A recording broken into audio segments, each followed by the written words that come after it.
On a vast, sun-baked plain in the heart of the Achaemenid Empire, two colossal forces were about to meet.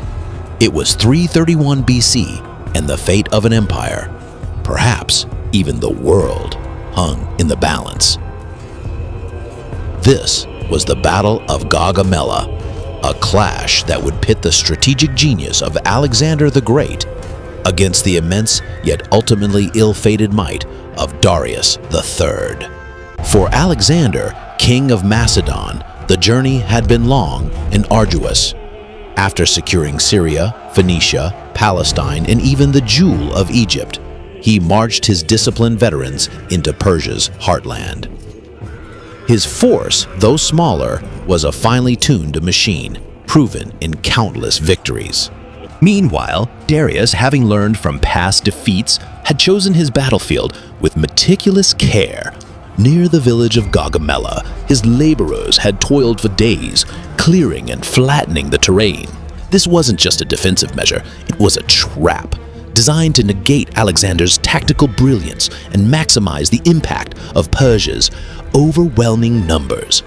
The night before the battle, Alexander was deep in thought, dissecting every potential move, every Persian unit. His seasoned general, Parmenion, suggested a daring night attack. But Alexander, ever the showman, refused to steal victory like a thief. Yet, beneath the bravado lay a shrewd tactical mind. He knew a night attack was too risky. Instead, while the Macedonians rested in their fortified camp, Darius's vast army, fearing a surprise assault, remained drawn up in battle order all night, their morale slowly draining away. When the sun rose on the morning of Gaugamela, it revealed an awe-inspiring sight.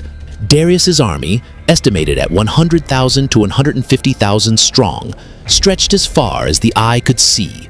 It was a mosaic of warriors from across his continent-spanning empire, commanded on the left flank by Bessus, on the right by Mazius, and in the center by Darius himself.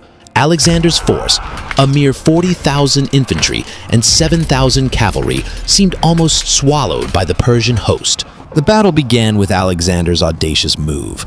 He led his right wing in a gradual, oblique shift to the right, threatening to outflank the Persian lines.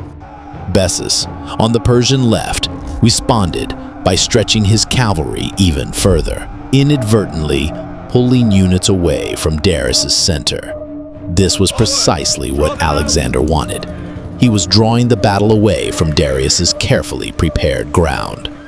As the flanks engaged, Darius unleashed his secret weapon, 200 scythe chariots, designed to shatter the formidable Macedonian phalanx. But Alexander's disciplined phalangites were ready. With chilling precision, they opened lanes in their ranks, trapping the chariots and rendering them useless. Darius's wild card had been nullified. It was at this critical moment that Alexander saw his opportunity. Bessus's desperate efforts to counter Alexander's flank maneuver had created a dangerous gap in the Persian left center, precisely where Darius was stationed. With a thunderous battle cry, Alexander, leading his elite companion cavalry and Hydaspes, charged directly into the exposed Persian center. The fighting was brutal and hand-to-hand. Alexander, relentless, cut his way closer and closer to Darius. Faced with the Macedonian onslaught, the Persian king, his skittish nature once more getting the better of him, turned tail and fled the battlefield. With their king in flight, the vast Persian center collapsed to a rout. The chase for Darius was on, but an urgent message arrived. Parmenion, on the Macedonian left, was on the verge of being overwhelmed by Mazius's still intact cavalry. Despite the temptation to pursue his fleeing adversary, Alexander instantly made a decision that defined his leadership. He turned his elite cavalry around and charged into the rear of Mazius's force, saving Parmenion's beleaguered flank.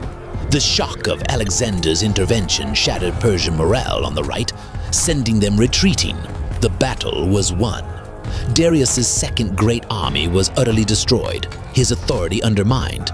Yet, Alexander's ultimate prize, Darius himself, had slipped away to fight another day. But with his empire now irrevocably broken, Gaugamela was a testament to Alexander's audacious strategy, the discipline of his army, and the unwavering loyalty of his commanders. It marked a decisive turning point in his legendary campaign, opening the path for the conquest of the entire Achaemenid Empire. If you're interested in Alexander the Great's full battle journey, from the Battle of Granicus to the Battle of the Hydaspes, I've written an ebook covering all 8 major battles in cinematic detail.